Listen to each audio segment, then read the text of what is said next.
Okay, this is Tim Wachter. I'll call the meeting to order for the Franklin Economic Development Commission, November 14th, 2024 at 6:30 p.m. Roll call, Alderman Mike Barber. Here. Steve Babowski, not present. Justin Lockridge is not present. Barb Wesner. Here. Tim Wachter here. At this point, we'll entertain the citizens' comment period. There are no citizens here.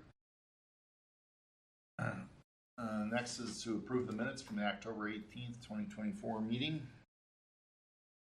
Move to approve. Second. All those in favor? Aye. Aye. And then next item is strategic planning. So we've got the survey and focus group results report presented by Corey. I will take it away. Thank you very much for having me. So, a little bit of context about what you're going to see tonight. So I was here to do the focus group report and the survey. As I had mentioned to Tim as we were coming in, and also to John, this is your data. So I'm going to share everything with you. So I'm going to go a little bit quickly, but don't worry about that because you can look at it at your leisure later, particularly the survey results. You will have everything. I'm certainly here to answer questions, and I really like to spend our time, particularly if you have any questions about the data. But don't worry, like if you can't specifically see a number or something, you will have everything to look at. So don't worry about that. I will also be giving you a narrative focus group report probably tomorrow morning so that you will have that available as well. And if there's any more results that you want, this is your data. So I want you guys to have as much of it as you want. I am just trying to go through and really bring out for you what I think is the most meaningful out of what I saw, and also what I think probably ought to really kind of be focused on going forward. So that's what I am doing. So I'm not going to tell you guys who I am because all of you know by now, but it's on here for anybody else who has questions. So who did we hear from? So we heard from a lot of different people, residents, homeowners. This was a little bit unusual. So we almost always hear from more women than men. So this was a very unusual survey result for me. Didn't see anything wrong with it. I looked at the data and I think the data is fine. This was a little bit unusual. Gender, and I think that this may play a little bit into it. Who we heard from in this, and again, I think that a lot of this goes to your population. We heard from a lot of people in this survey who you guys skewed a little bit older in your survey respondent. A lot of times we'll have kind of a bell curve on this, and we skewed a little bit older on this. But I was very happy to see that we did get a few people who were in the 24 range, and they're always very, very hard. Living situation, we had homeowners, and then under the other was owned properties being rented out by a family member and some other things like that. How long have you lived here? And again, 16 years or more, 67%. So again, I think that's a lot of what we're seeing that's a little bit unusual about the data. When we look at the data as a whole, it makes sense. Another one of those things, children 17 or under, no, 75%. Again, we're looking at the data as a whole. The data all fits together nicely, even if it's a little bit unusual if we kind of take it piece by piece, but I think it's very reflective of Franklin. Another one, members of your household 65 or older, yes, 40%. Again, a little higher than what I normally see, but I think reflective of your population. So how important is it to try and recruit the following types of businesses? Restaurants, 57%. We are going to see this as an ongoing theme. I'm going to tell you that right now. Probably it comes as no surprise to you. These are not all of the responses. Again, I can share that information, but sometimes people can get data overload. So I really am just taking kind of those top responses. So a lot of times we look at the positive responses. So in this one, we're looking at the very important and somewhat important. So now if we look at this, we have got 89% that are saying restaurants are either very or somewhat important, and small retail is 87% somewhat or very important. So these are, we're going anywhere between 77, and again, that's doing math in my head, 89%. So again, what I do is I'm taking some natural breaks in the data. So I'm not just, saying I've just decided 75% for the heck of it. I'm going through, and wherever there's a natural break in the data, that's where I'll go ahead and give you results. But those are the top 5 based on this. It's also interesting then to see which ones people are not as interested in. And warehousing is up there. 30% are saying it's just not as interesting. It's not as important to us as some other types of. Also, big box retail, telework, and hospitality. Those are all pretty high in terms of ones that are not as.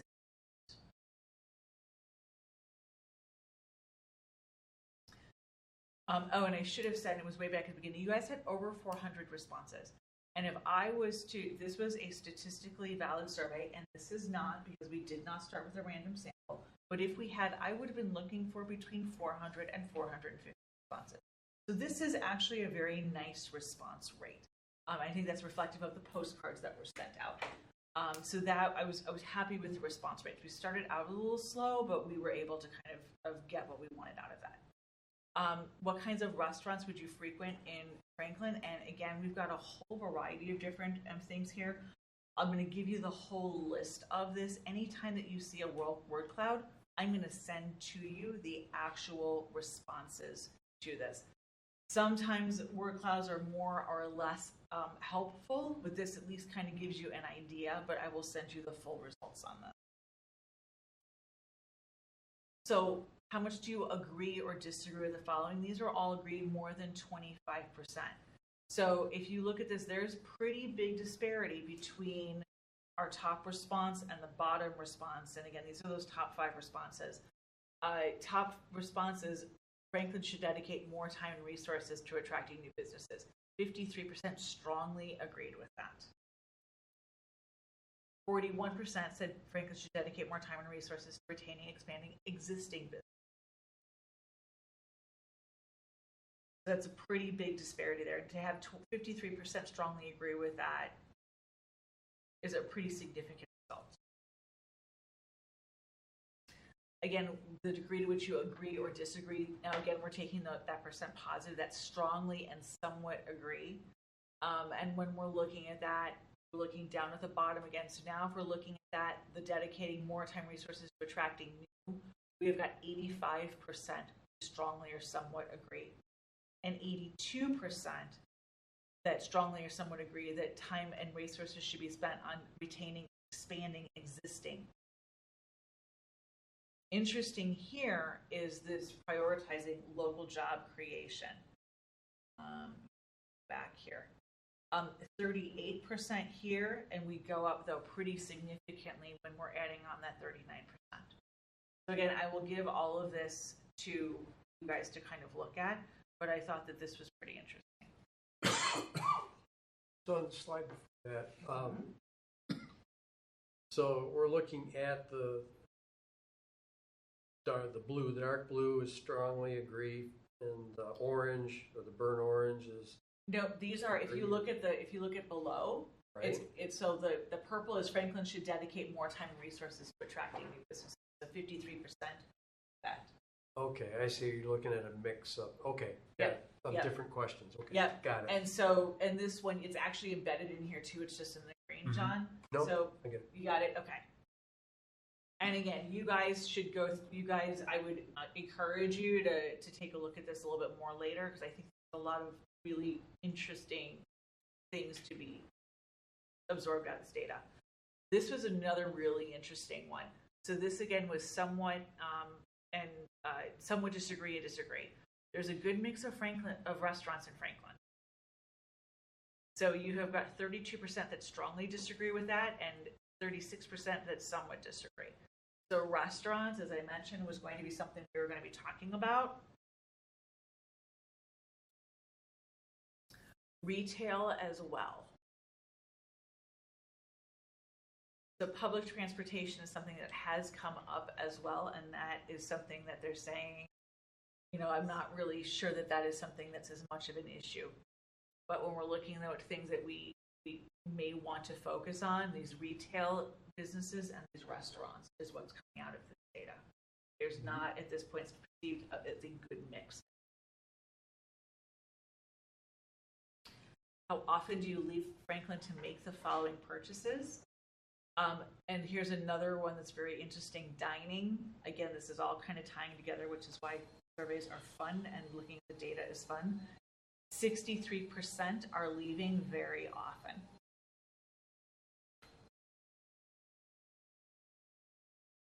I am not going to go through this because there's a whole lot here, but I just want you to see that this is here. This is from always to never, so you can kind of look at this. But if you look at this, though, again, that dining is pretty significant. General merchandise is pretty significant in terms of the top was there. There's a lot of times when people are leaving Franklin to make these purchases. But there's also times, though, when they are staying. General groceries is something where they are staying more often. A third of the time they are staying in Franklin. General merchandise are indicating that at least a third of the time, sometimes they are staying in Franklin. So this will give you an opportunity to kind of be able to kind of parse through some of this data. In the last 6 months, how often did you eat at the following types of restaurants? I took out the 0 and the 1 to 2 because that was less fun to look at. And again, I just kind of wanted to give you guys the top level stuff. But here's some real things to look at when we're going forward. Ethnic restaurants, 12% of the time, they're saying in the last 6 months, they ate an ethnic restaurant 11 or more times. You know that they're leaving Franklin a lot of times to eat out, and it seems like they're eating out a lot of times at ethnic restaurants. Fast food, I mean, there's a lot of stuff in here, but again, part of the fun of the data is kind of putting these points together and seeing what you come up with in terms of what types of things is interesting. I want to stop here for a second with the restaurant thing. Are there any questions on that? Kind of mulling all of this over. I'm on vacation next week, but certainly if you've got some questions after that, I'm happy to give you, my insight if you have any questions about it. But I think that there are some opportunities for you to see about how some of this stuff fits together. I think there's some really interesting data points here. How important is the following the future of Franklin? I was not expecting this. Good traffic flow was what came up as the thing that was most important out of this question.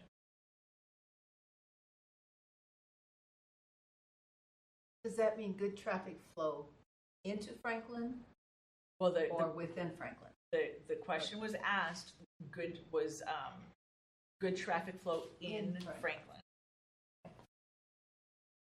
I would also point out that a diverse set of dining options is in there, but also plenty of green space, and that will come out when we talk a little bit about the focus group.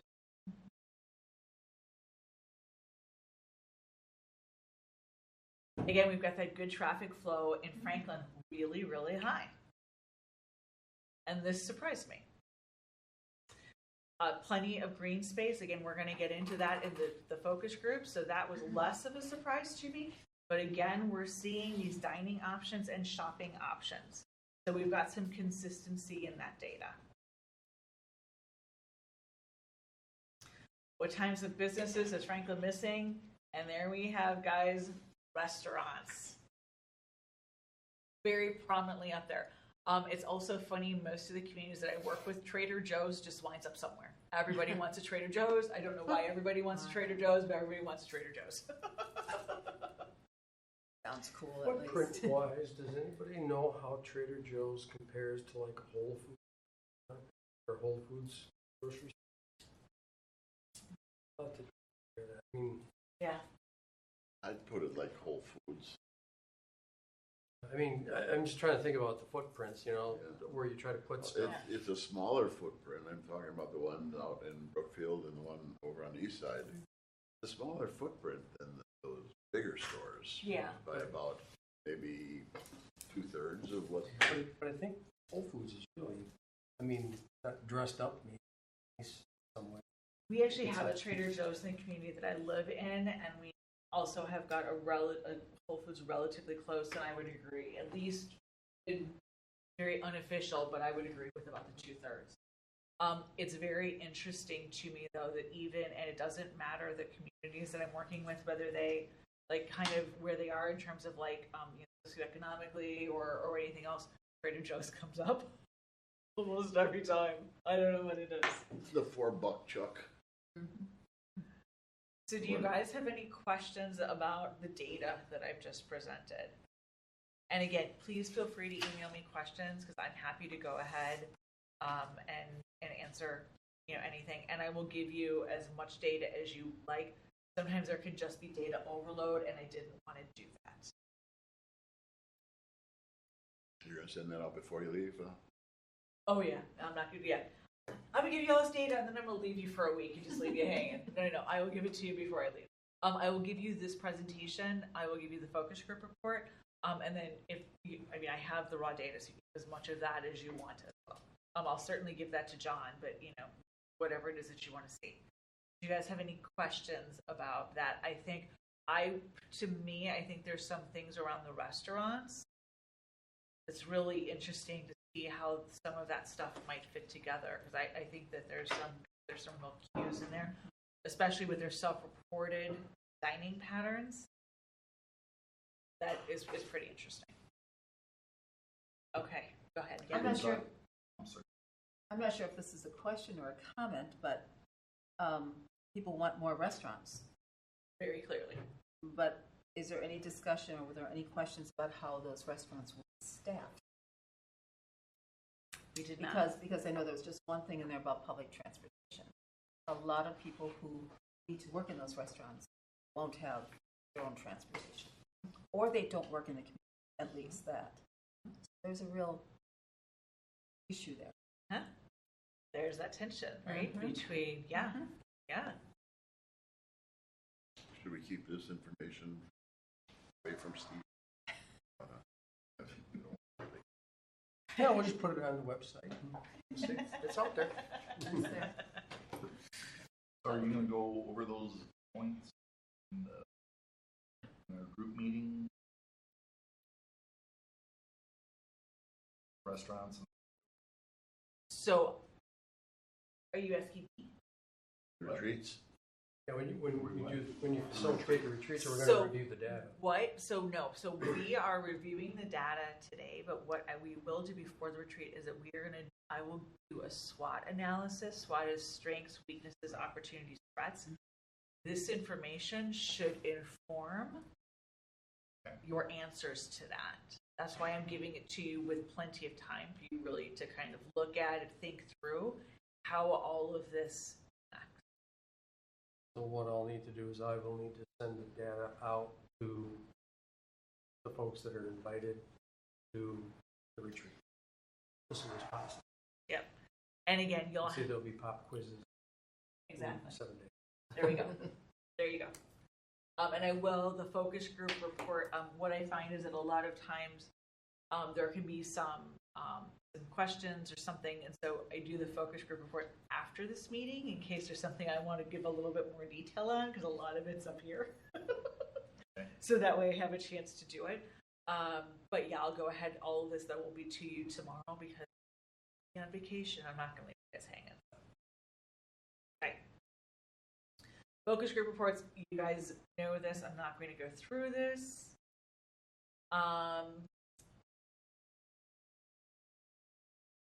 So, vision. This was one of the big things that came up in the focus groups. This probably was one of the major things, is that Franklin really needs a vision, something that's very intentionally created. Where are we going, right? A business park requires other needs. And Barb, to your point, workforce development, transportation, housing, right? There's some things that all really kind of need to fit together. The undeveloped land that you have is an asset that really has to be used wisely, but there was also this whole conversation around balance, right? You guys have got some real amenities here that not a lot of Milwaukee suburbs have got. You guys have got urban, and you still have some rural. You have some undeveloped land. What kind of a balance do you want to have between residential and commercial? You have some different decisions than some other places have. But at the same time, the people want to shop where they live. They don't want to have to leave Franklin. So what does that vision look like? Some of the conversation around there are other communities where there was one single-minded person who made economic development happen. They bought up large parcels of land and they decided pretty much what was going to happen with it. And so they really were the ones who said, we want to have these kinds of restaurants, and they could control it because they were a private developer. That type of thing has not surfaced in Franklin. And one of the questions that was asked in the focus groups was, does the city maybe need to fill that role of maybe going through, maybe getting some of these properties, or maybe somehow organizing that to make that kind of vision happen? Because where in other communities that you've had that person who loved the community, who had that vision, made it happen, that hasn't happened organically here. Or maybe it's happened, but in smaller areas. Yes. I'm thinking Yeah. of Rock. And Yeah. you take a look at what Yeah. that Yeah. has done. That is certainly a single-minded developer that has made a major impact Sure, in that area. sure. Now, that's not throughout the entire It's Sure city. thing, yeah. That didn't have the money that Ryman had. Exactly. That would be the other one that I was thinking of, Ryman and Ryman, yeah. Greendale. Yeah. $3 behind them to do that. Yeah. Uh-huh. And that was Greendale in particular was one that came up a lot in the conversations, but really kind of that single-minded, and that really was what made that happen, was really that vision, and really that being and adhering to that vision was what made that happen. And that really was, if that's not something that's happening organically, is that something that needs to be done through the city? Location is one of the key attributes of Franklin, right? You guys are close to Milwaukee, but far enough away where the issues don't really impact residents. Some feel that the proximity can hurt at times, and the city needs to differentiate themselves from Milwaukee. You're close enough, you need to sell yourselves as close enough to Milwaukee to have all of the advantages, far enough away where you don't have any of their issues, right? But you're kind of in that sweet spot. But at the same time, Franklin's affordable, and you have a lot of amenities, including parks, schools, and a strong fire department. Internal processes. So Franklin has not historically been seen as business friendly, but that has improved. And that was something I heard consistently, is that internal processes are improving. Should we shut that door? Which one? Is it this one? I'm just, with recording, I just don't.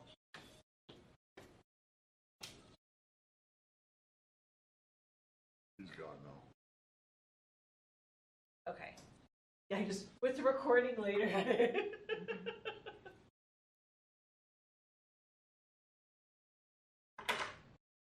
Yeah. Yep. We're still in compliance. We're good. But some of the things that came up is that the approval process could be streamlined more. So some of the things that came up was things, interest rates, for example, right? A little bit of a change in interest rate can wind up being big cost for developers. Having to bring back a professional like an architect or a developer to multiple meetings is a cost to the developer. So anything that can be done to streamline that process, those are costs that the developer then does not have to incur. Also, several committees touch the same project, and sometimes the direction that's given by different committees can be at odds with each other. Development guidelines could be clearer. They were talking about the fact that in other communities, standards are outlined up front, meet with appropriate staff once at the beginning of the project. Everybody is there, you know exactly what you need to do, and it's very clear direction, and it's not as clear. It's better, but it could be clearer in Franklin. And with that, they noted that more staff is needed to truly streamline that process and be able to recruit. Are there any questions? I do want to be very clear on this, that it is seen as improved. So it is, but just that there is, for developers, they're just so cautious of additional timeline and additional. All true.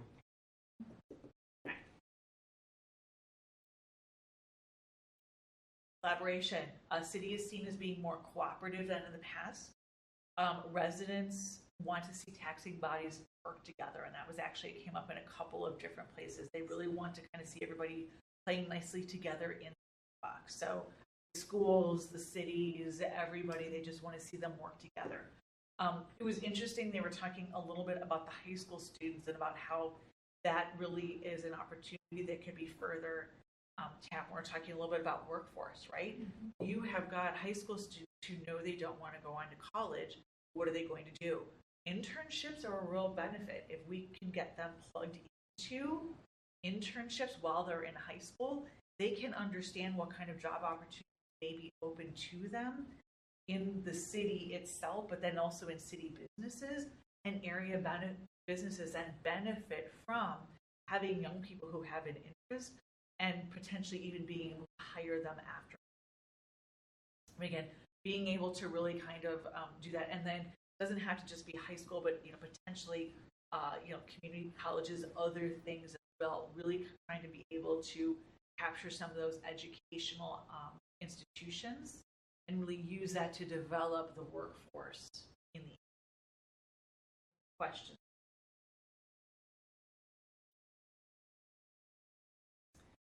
And then telling the Franklin story. City hasn't always had the best reputation externally, but one of the things that came through is that the city's recognized that and has worked on it, and the city's making real progress on the external perception. And what came up a couple of different times is if you don't tell your story, others will tell it. And that Franklin has made strides in telling its story, but that they really need to do even better at telling that story, because it really is a good story, and it just. So the last thing that I always do is I ask everybody, if you choose 2 things for Franklin to focus efforts and resources on over the next 5 years, what would they be? Why do I do that? Because I wind up talking to people for 90 minutes. We talk about a whole variety of things.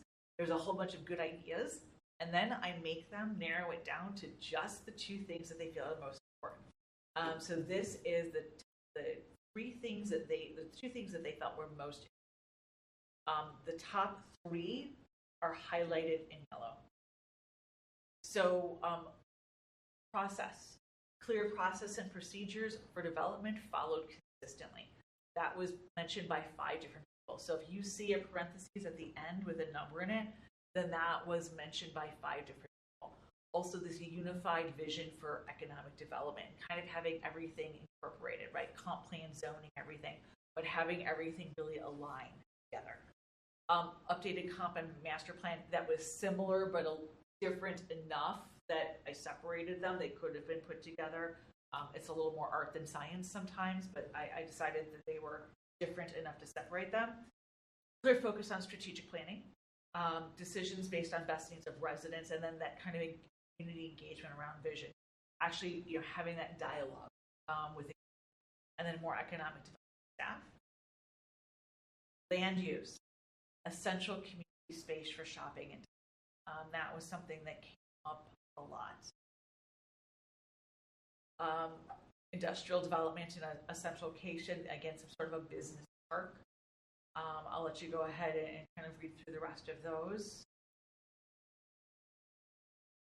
The green space that you saw earlier, and this up here in 2 of these things, that there is this value on having the space. That is a rarity in Franklin, and something that they want to see the development, but they also want to make sure that there is some space maintained. Business recruitment. So focus recruitment into those vacant spaces. Talking about sites or buildings? I took that to mean vacant spaces in terms of, I believe that they were talking about And I think they were talking. That's a good question. I'll go back and I'll look at my notes on off the top of my head. I think that they were talking about vacant spaces, buildings that were already anybody. But let me go look back and look at my notes, see if there's okay. What's the last bullet? a focus on bringing more people to Franklin. I think that they were looking at really more of like a what would attract more people to come in. So what kind could you do to become more of a destination? Not to live, but just to visit? Or is that unclear? You know, I don't know if they necessarily. I don't know if they necessarily. I think that it was more of a business thing. So bringing more people in, not to live necessarily, Okay. but more people in terms of making Franklin more of a destination. I will clarify that. So this is why I don't give this to you right away. This is why I told you guys I'm gonna wait until tomorrow, because there's always something like this where I'm like, oh, I should probably clarify that a little bit. So I'll go through and make this couple of notes and I'll send it over. My question was based on, I heard infill a couple times. Infill, filling in those vacant Vacant, yeah. lots Yes. that, are in developments that are mostly. Yes. I think that this really was more about buildings that were Empty. vacant, but I will go and I will look at my notes. We probably should both, Yep. Yep. Might be focusing on Poth General. And then the resistance of the neighbors to anything going in there. That's the tension. So that is what I have. Are there any?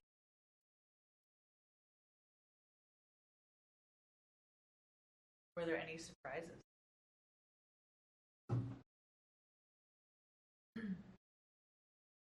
Sometimes it's nice just to have the numbers to back up. What do you think? So I will go ahead. I'll make this couple of adjustments. I will get everything over to John. Again, will not hear from me next week, but I'm happy to respond to anything after that. And I will see everybody December 10th. What time is ours? Thank you very much. Pardon? What time is ours? On the 10th? 9 9 o'clock, o'clock. 9 to 2. Yeah. And 2 o'clock. Next one. No, focus groups are done. Oh, that's done, right? That's just, okay. Yeah, this is a retreat where we're gonna have the Economic Development Corporation and Sure. council will, and then some staff, and that's who we're targeting. Yeah. And they'll be working with the data and the input that we've got Yeah. to try to come out with. What you will be getting before then is everyone who is attending will get a SWOT survey. SWOT is strengths, weaknesses, opportunities, threats. So we are going to use that to come up with some of our strategic goals, but it's a way to kind of talk through. We're going to use that kind of as a foundation, but it's a nice way though to get input from a variety of different perspectives, right? Because this commission is probably going to have a slightly different perspective from staff, which may have a slightly different perspective from the board. I will divide it up that way so we can kind of see who's saying what. But it's helpful though then to see what everybody is kind of seeing when it comes to economic development. Then we'll use that though to kind of talk through some strategic issues, and we will have our strategic goals we will get from it. So that is the outcome of that retreat, the planning goals. Is that correct? It Okay. is, yep. And we will have some metrics and things, which I will work a little bit with John to finalize. But yeah, we'll have some strategic goals that go with that, and then we will also have outcomes. The outcomes are what does success look like? I know what we're targeting, and then also a way to measure success. So if you think about it, it's important to know. We may have an overall goal of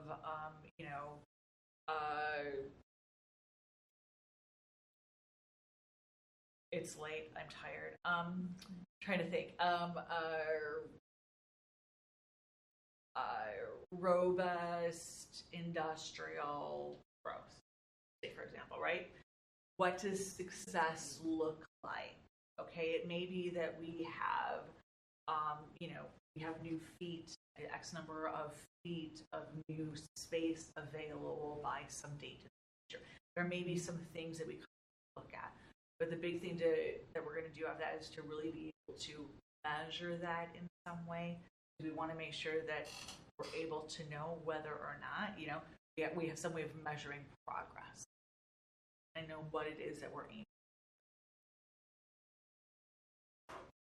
All right, I am going to go ahead and take off. Thank you so much. Thank you. All right, thank you. Very good. Okay, I so, look forward to reading material all weekend. Thank you. all right, so moving on, strategic planning, item B. Our retreat is scheduled for November 10th from 9 to 2 in the hearing room at City Hall. So that'll be right here. Right here. How many people do you intend to have there? Do you have an idea? Probably around 15, 20, but run account.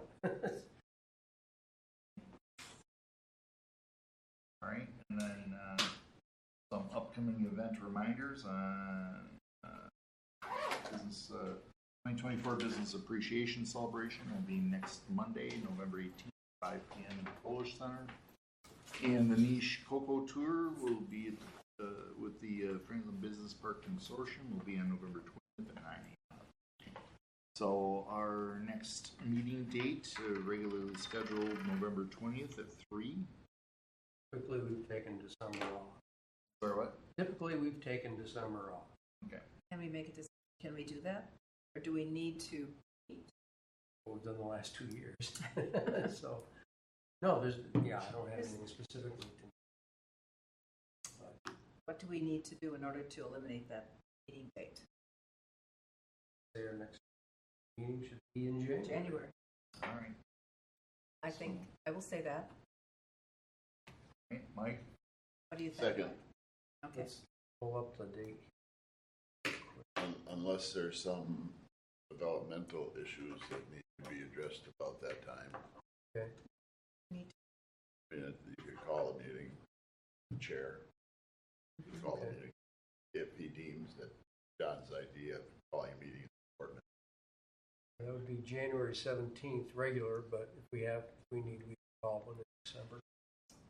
20th is kind of close to the holiday. It is. Some Is this some seven- things are coming down the pike that I'm just wondering. All right, so we have a motion to dismiss the meeting on December 20th. Next meeting then will be January 19th at 3 p.m. I mean, January 17th. 17th. Sorry. January 17th at 3 p.m. All those in favor? Aye. Aye. So with that last item, unless we have anything else to discuss, need a motion to adjourn? So move. So move, second. Second? Very good. All those in favor? Aye.